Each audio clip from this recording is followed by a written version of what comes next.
Gentlemen, welcome to the playoffs. What a long road it has been, but we have finally arrived at what will be week 15 of the NFL season, but round 1 of the playoffs for the Gentlemen's Football Association. I first and foremost want to congratulate the Shadow Troop, the Dallas Dragons, the Clark County Crusaders, the Cali Pigs, the St. Louis Looters, and obviously the Bond County Coonhounds and myself. But I want to congratulate especially you guys on a well managed, coached, hard-fought season that has led to this moment right now. The St. Louis Looters, I want to especially congratulate on being the only team in the North to make the playoffs. And that says a lot for a couple of things. First, it shows how difficult it was to win in the South. Every team that is represented here in the playoffs, I believe, has a legitimate chance to win. I don't think I would be upset at seeing anybody who has made the playoffs win. They all have earned their right to be there. While yes, some would be more of a Cinderella story than others, I do think all are legitimate teams, and we don't really have a real crazy out of the box team that shouldn't be there. Every team here deserves to be here and now in the playoffs. That's what I'm trying to say. So with that being said, I again want to congratulate Andrew Torbeck on a regular season title. Overall, winning the North, and then the Coonhounds winning the South. Going undefeated is almost impossible, and Torbeck and I damn near did it. 13-1, the both of us, and he absolutely crushed everybody when it came to points scored.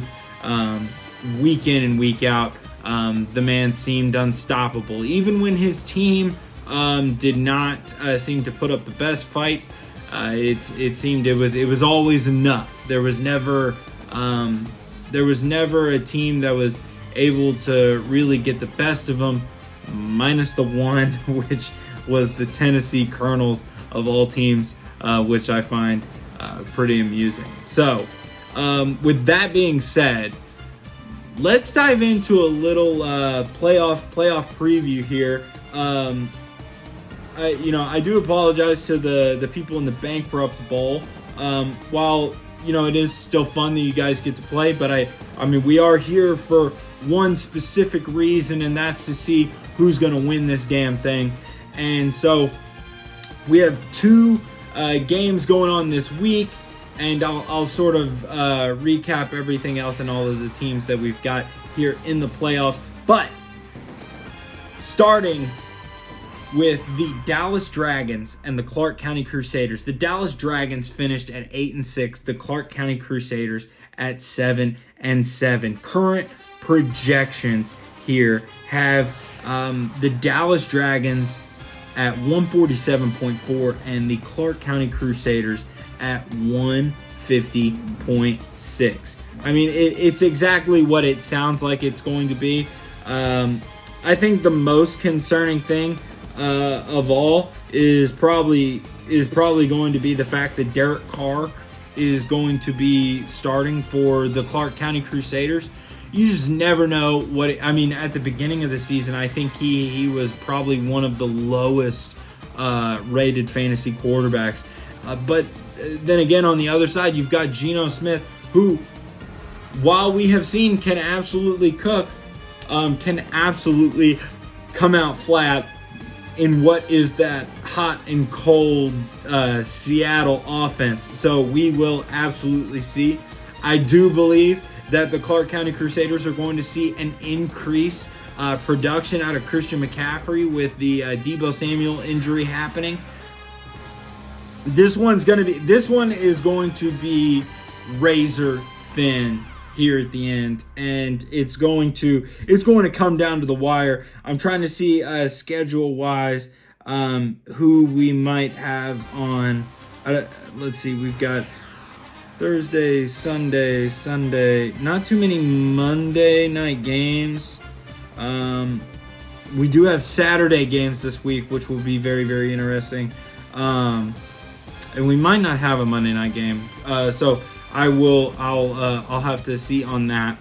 But this one is going to be razor thin. That one is for sure the one I'm going to watch. However, anything can happen. We saw last year Samuel Hodges get into the playoffs and just absolutely steamroll everybody in his wake. The Cali Pigs going up against the Shadow Troop, who we thought was going to be awful, ended up being a top 10 quarterback, Jared Goff, going up against Kirk Cousins, and the Shadow Troop have rode the Vikings, and in years past that might not have worked out for Parker Lutz, but this year it absolutely is. I mean, when you've got a target like Justin Jefferson, Kirk Cousins, I think he has been pretty good for the time being. Adam Thielen worries me a little bit, but he always does just because of how injury prone he is.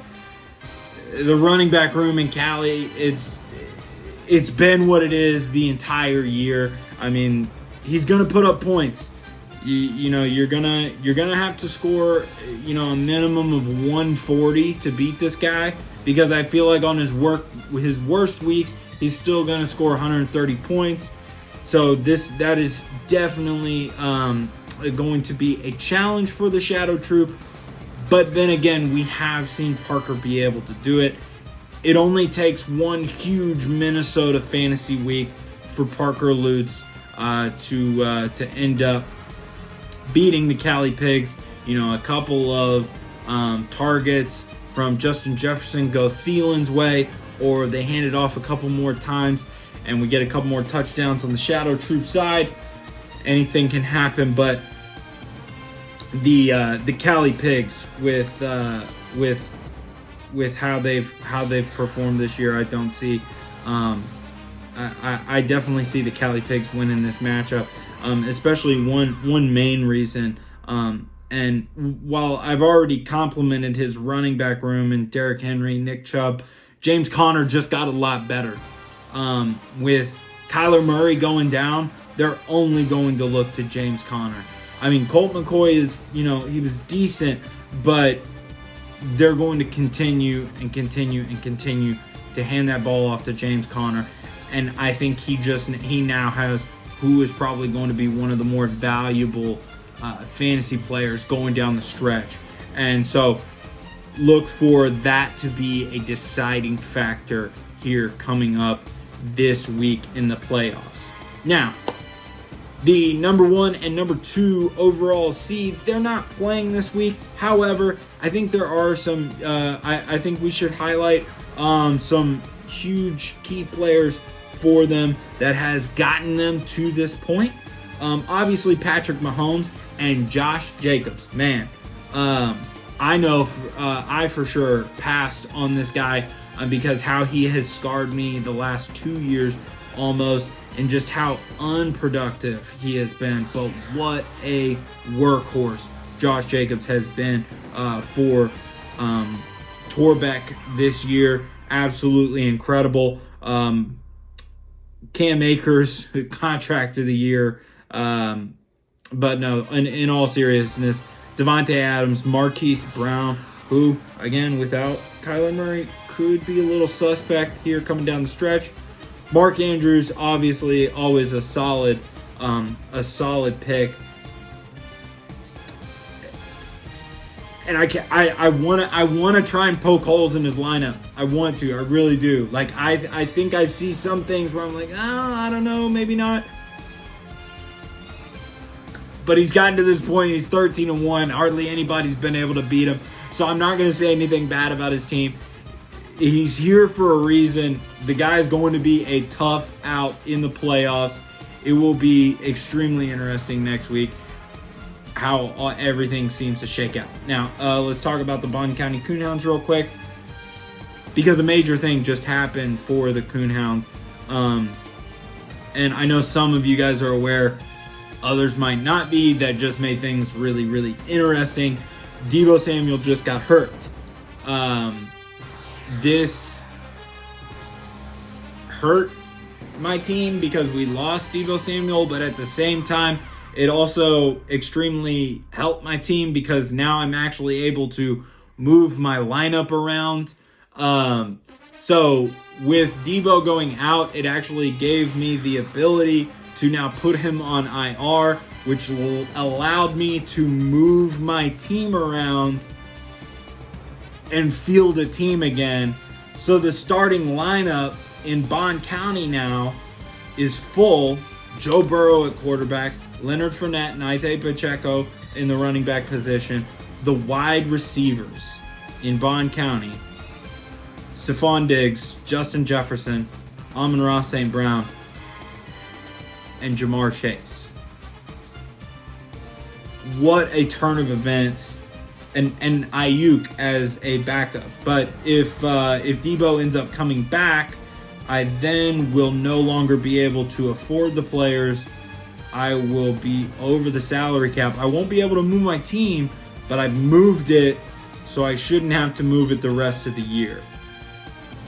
So we shall see what happens. But that was a huge thing that happened that not a lot of people talked about. I mean, you don't want to root for injuries, but in like a weird way, this one helped me because it kind of bailed my ass out in a way. So a very interesting development that just made what was going to be sort of a 5-team playoff with a team that really didn't have a full team to field is now a full 16 playoff. And it's going to get really, really interesting. And that just made the bracket look very, very different. And so just sort of to round everything out, the Clark County Crusaders are playing the Dallas Dragons. The winner of that will play the St. Louis Looters. If I had to pick one right off the top, I think we see the Looters playing the Crusaders next week. And then I'm going to probably predict that the Cali Pigs are going to go up against me and the Bond County Coonhounds next week in the semifinals. It's very, very interesting. I hope to see a lot of you guys in the lounge this weekend. I, for one, am not doing a whole lot other than stuff around the house, so I'll probably be tuning into the lounge. Hope to see you guys there, and I really hope we get our money's worth with how I think this playoff is going to shake out. So I will see you guys a little bit later on this weekend and recapping this start of the playoffs and into the semifinals. Thank you.